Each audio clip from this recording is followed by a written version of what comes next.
จึงเมื่ออายขาดไอ้เกินเงินทองของใสอายขาดทุกอย่างจะคอยเอาใจน้องจึงเปลี่ยนใจหันไปเป็นของคนอื่นอายบุญบ่ถึงด้อยกว่านาน้องจึงเหมือนหมางเหินทางหวานซื่นได้ไหมสั้นบอกก็ปิดคิดฝืนหาว่ามึนทึนล่วงเกินผิดดีขอนำเขาคงลำรวยมั่งคั่งเศรษฐีมาหลงเจ้านี้เทวีคนงาม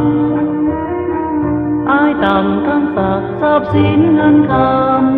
ำต้องทนระกำเหมือนคนสิ้นหวังน้องลืมละติคืนสุขสันต์ต้นขามคืนนั้นแสงจันทร์กระจ่าง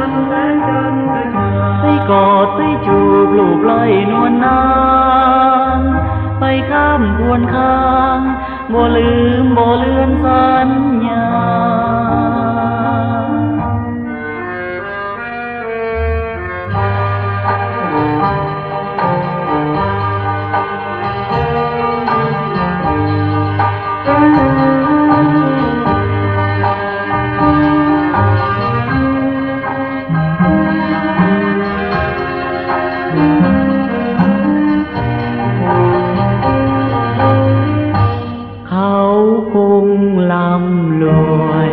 มั่งคั่งเศรษฐี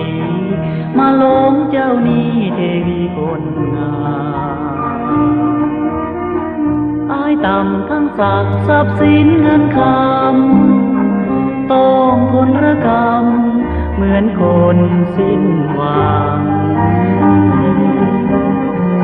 น้องลืมละติคืนสุขสันต์ต้นขามคืนนั้นแสงจันทร์กระจ่า